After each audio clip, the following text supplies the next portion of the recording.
নবীও পেয়েছি নাম্বার 1, আমরা নাম্বার 1। সাহাবীরাও ছিলেন নাম্বার 1।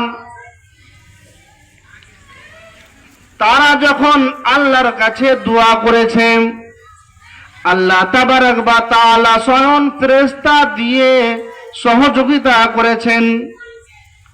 কিন্তু এখন আমরা দোয়া করলে আল্লাহ তাবারক ওয়া তাআলা দোয়া কবুল করেন না। কেন? কেন? কেন?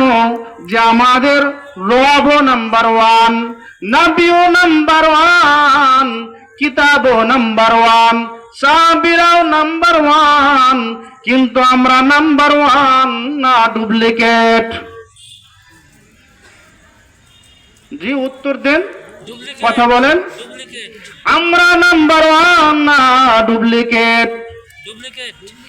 যদি আমরা নাম্বার 1 হতাম রে আল্লাহর গোলাম, তাহলে আজকে আমাদের জন্য যত এনআরসি আসুক, যত সিএএ আসুক, আর যত এসআইআর আসুক না কেন, আমাদের কোনো টেনশন নাই, আমাদের কোনো টেনশন নাই।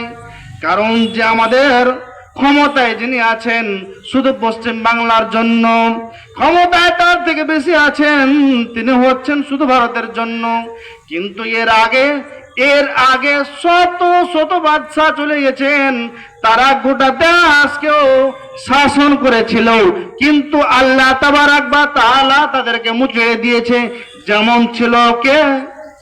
যেমন ছিল ফিরআউন, যেমন ছিল ফিরআউন, হামান, সাদ্দাদ, আবু লাহাব, আবু জেহেল, উতবা, সাইবা, আল্লাহ তাবারক ওয়া তাআলা এদেরকে নিস্তেনাবুদ করে দিয়েছেন। আজ ভারতবর্ষের ভূমিতে মুসলমানদেরকে কেন্দ্র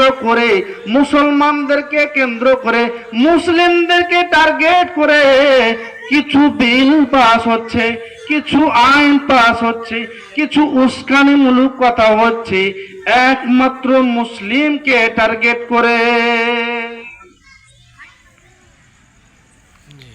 শুধু মুসলিমকে টার্গেট করে।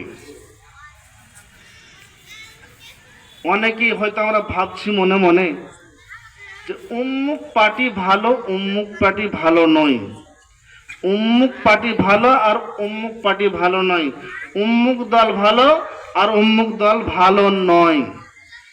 মানুষ কথায় বলে জানেন যে ময়লার কোনো পিটি ভালো নয়, ময়লার কোনো পিটি ভালো নয়।